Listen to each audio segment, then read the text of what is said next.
Yo, Tim Desert Storm Bradley, you know what it is. You know what it is. Back with some more haterism. Yo, this is my breakdown for Nelson and Pacheco. I'm driving home right now from LA, coming from the studio. Just watching some boxing. Studied both of them. It's going to be a hell of a fight. It's going to be a hell of a fight. Let's start with Nelson. Nelson, I believe, is the more seasoned fighter. Watching him, his movements, his ability to get in position, his setups, from slip counters to jabs to stutter steps, head movement. He's a well-rounded fighter, and he got thumpers. It don't look like it. He's not one of those guys that he can. I mean, if he lands and he lands in the right spot, he can hurt you, but he got some heavy hands, people, and I think that's going to be a major difference in this fight. Different than any fighter that Pacheco has faced. He can fight well in the inside. Nelson, very physical on the inside as well, has some physical controls, getting control of the head of his opposition, pushing him back, creating space for himself to be able to land, goes to the body well, very disciplined with his hands as well. I mean, he holds the phone. He's going to need to, because Pacheco has a devastating left hook, not only to the head but also to the body. It's going to be interesting to see. I think the first 4 rounds of this match, I believe that Nelson could get ahead. Pacheco, it takes him some time. It takes some time to get warmed up. I noticed a pattern in all of his fights. He gets hit often in the first 4 rounds. He gets hit a lot in the first 4 rounds, to be honest with you. But once he starts to calculate his distance, calculate his range, once he gets his jab going, it's like he's very adaptive. After 4, things can get interesting. I don't know how Nelson is late in the fight. That's something. He ain't fought in a very long time. His last fight didn't go the entire distance, so I don't know how his stamina is. I know they work hard. I know he trains hard, but he is an older fighter.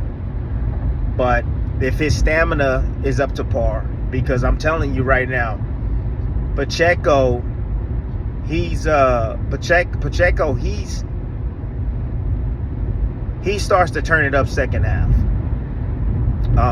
Like I said, he has a good left hook to the head. He also has an excellent right hand over the top. He starts to time his opposition when they're trying to close distance, especially with the jab.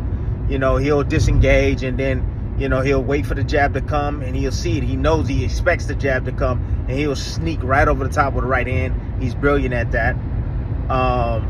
He has a sneaky uppercut also on the inside. He gets comfortable. Once he gets comfortable on the inside, because you can bag him up early on. Trust me, you can bag him up, and you can bag him up often, and bagging him up with straight shots down to the body. He doesn't defend well when you go down to his body, with straight shots. But then once he makes that adjustment, he starts figuring you out. He starts shooting that laser uppercut up the middle. Then it gives you something to worry about. So Pacheco, to his credit, the man he's extremely adaptable. Even as young as he is, he's adaptable, which is telling. I mean, that's what you want to see in a young fighter, being able to adapt and figure things out. And he remains calm under pressure. But again, those hands, the accuracy of Nelson, he places shots extremely well. Pacheco gets hit with left hooks. He also gets hit with looping right hands, which Nelson has both of them. And he's extremely sneaky in getting in position to be able to land them. And I know he's a shorter man, but he has some abnormally long reach for his size. He has a 75-inch reach. Pacheco has the longer reach, of course, because he has the height to go along with him. But, standing that tall and using your range, it does come with risk. It does. You know, you can get snucked. You can get snuck with shots over the top, you know, looping shots.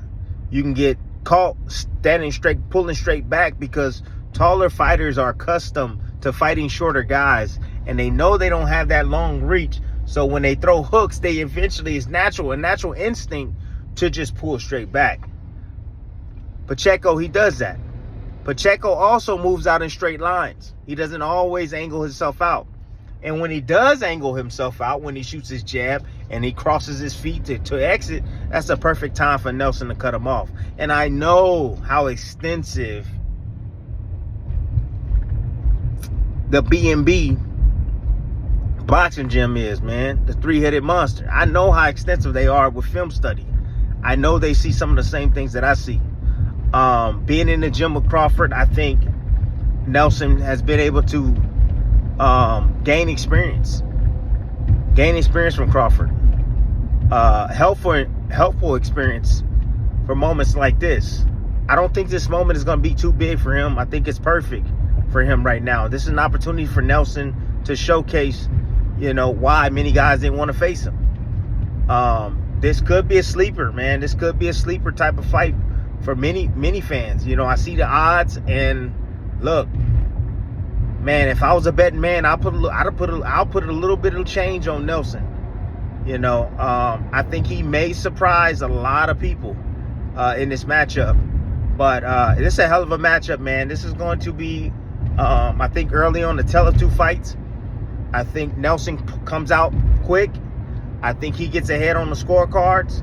And then the back end, I'm unsure what's going to happen in the back end. If Nelson can maintain this stamina, maintain his form and good defense, and don't get complacent and stay laser focused through the fight, he can beat Pacheco.